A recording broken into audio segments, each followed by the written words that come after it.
Estrela em ascensão do Partido Republicano, o governador da Flórida, Ron DeSantis, desistiu de sua candidatura à presidência dos Estados Unidos. O governador do estado americano da Flórida, Ron DeSantis, suspendeu neste domingo a campanha pela indicação presidencial republicana e disse que vai apoiar o ex-presidente Donald Trump.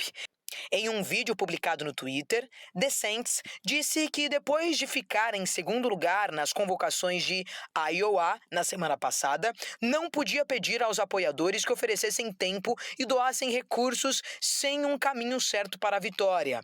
A retirada da disputa acontece pouco depois das primárias republicanas no estado de New Hampshire, onde pesquisas indicavam uma distância muito grande para o ex-presidente Trump e para Nikki Haley, ex-embaixadora americana na ONU. DeSantis também afirmou que ficou claro que a maioria dos eleitores republicanos querem dar outra oportunidade a Trump. O ex-presidente republicano venceu na última terça-feira as primárias de Iowa, onde 51% dos eleitores escolheram Trump para representar o partido em novembro. Nenhum candidato perdeu a disputa depois de conquistar os 2 primeiros estados e Trump provavelmente vai acabar com a indicação. Camarões, na África, lançou nesta segunda-feira a primeira campanha de vacinação do mundo contra a malária. Camarões lançou nesta segunda-feira a primeira campanha de vacinação sistemática do mundo contra a malária. A OMS descreveu a iniciativa como uma etapa histórica. É um dia histórico para a vacina contra a malária que será introduzida em Camarões. Há muito tempo que esperávamos pela vacina. Há 500 mil de crianças que morrem por ano na África por causa da malária. E finalmente chegamos ao momento em que esta vacina poderá ser implementada nos países africanos. O governo de Camarões definiu 42 distritos prioritários para a campanha de vacinação, em um país que tem cerca de 28 milhões de habitantes. A malária é uma doença transmitida aos humanos pelas picadas de determinados mosquitos. A doença mata mais de 600 mil pessoas todos os anos, 95% delas na África, segundo a Organização Mundial da Saúde. No continente, as crianças menores de 5 anos representam mais de 80% das vítimas. Por isso, a vacinação vai começar pelos bebês a partir de 5 meses. No dia 21 de novembro, Camarões recebeu mais de 300 mil doses da vacina antimalária do grupo farmacêutico britânico GSK, a primeira validada e recomendada pela OMS. A ONU afirmou que cerca de 20 mil bebês nasceram na faixa de Gaza desde o começo do conflito entre Israel e o Hamas. As condições de saúde extrema colocam crianças e mães em risco. A Organização das Nações Unidas denunciou o nascimento de milhares de bebês em condições inconcebíveis em Gaza desde o começo da guerra, há mais de 3 meses.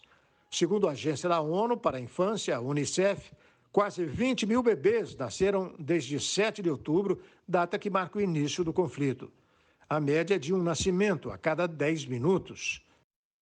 Tornar-se mãe deveria ser um momento de celebração, mas em Gaza é mais uma criança entregue ao inferno. A humanidade não pode permitir que esta versão distorcida do normal persista por mais tempo. As mães e os recém-nascidos precisam de um cessar-fogo humanitário. A porta-voz descreveu encontros desoladores, com mulheres presas no caos, como uma grávida que teve a casa atingida por um bombardeio. Seu marido ficou soterrado nos escombros por dias e seu bebê parou de se mexer. Ela diz que tem certeza agora, um mês depois, que o bebê está morto, mas ela ainda aguarda atendimento médico. Ela me falou que é melhor que um bebê não nasça nesse pesadelo. Tess também contou a história de uma enfermeira que diz ter feito cesarianas de emergência em 6 mulheres mortas nas últimas 8 semanas. A situação das mulheres grávidas e dos recém-nascidos na faixa de Gaza é inacreditável e exige ações intensificadas e imediatas. A situação já precária da mortalidade infantil e materna piorou à medida que o sistema de saúde entra em colapso. As mães enfrentam desafios inimagináveis no acesso a cuidados médicos adequados, nutrição e proteção. antes, durante e depois do nascimento. Cerca de 135 mil crianças menores de 2 anos estão em risco de desnutrição grave. Que tristeza.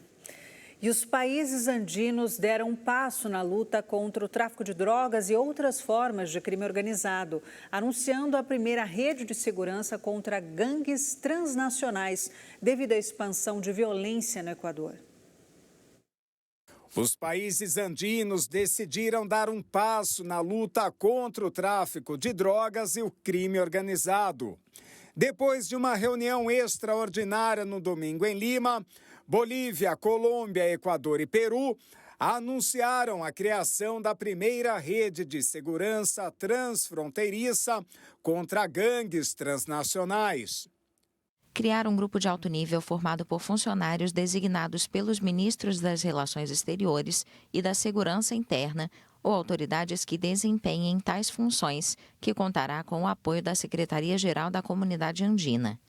A organização vai fornecer e receber informações de outros países sobre a atividade de grupos criminosos que realizam ou podem chegar a ter operações transnacionais.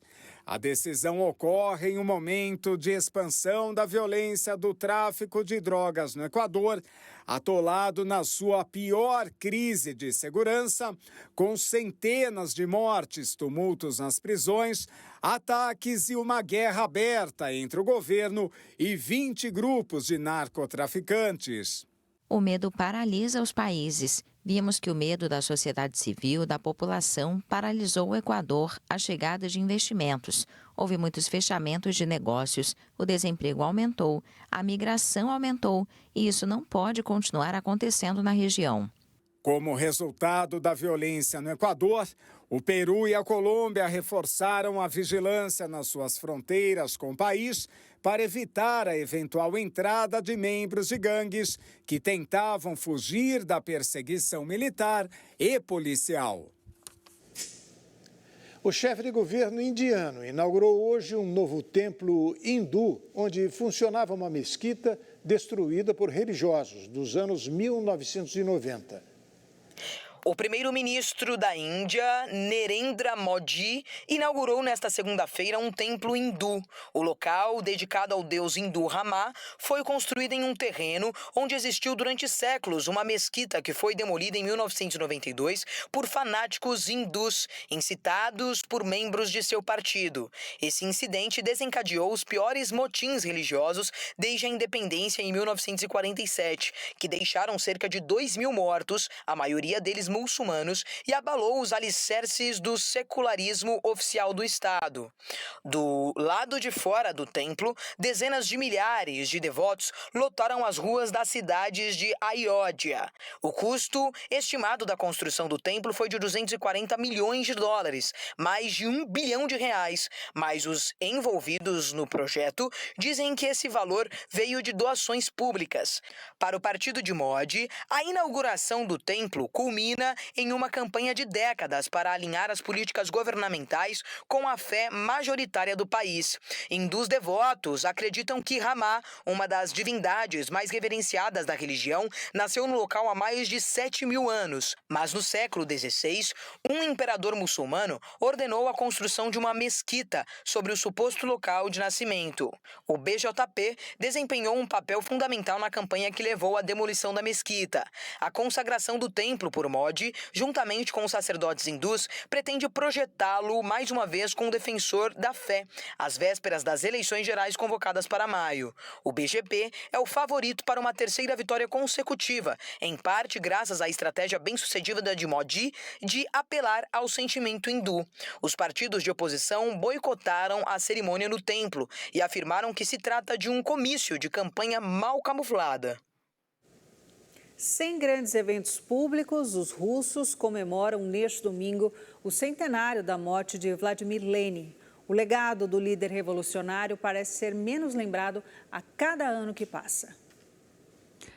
100 anos após a morte de Lenin, o corpo do pai da Revolução Bolchevique segue exposto, embalsamado na Praça Vermelha. Mas o legado do líder socialista vem desaparecendo para a sociedade russa.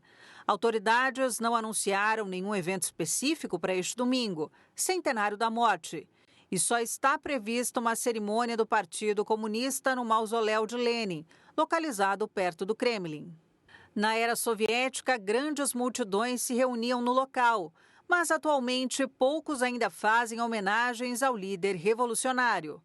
Neste domingo, apesar de temperaturas próximas a 15 graus negativos, dezenas de pessoas se concentraram em frente a um mausoléu. Ele teve um papel muito importante para o nosso país. Claro, foi uma figura importante do partido que fez muito pelo Estado soviético, deu muitas coisas úteis para o povo soviético, criou o Estado soviético.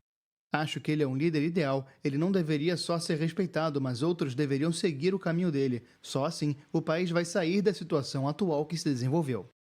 3 dias antes do início da ofensiva russa contra a Ucrânia, em 24 de fevereiro de 2022, Vladimir Putin negou em um discurso a realidade da nação ucraniana e afirmou que Lenin foi um inventor do país ao fundar a União Soviética. Apesar disso, a figura de Lenin não foi totalmente apagada. O retrato do líder segue presente no centro de muitas cidades russas, ainda que muitas estátuas tenham sido destruídas depois da queda do bloco soviético.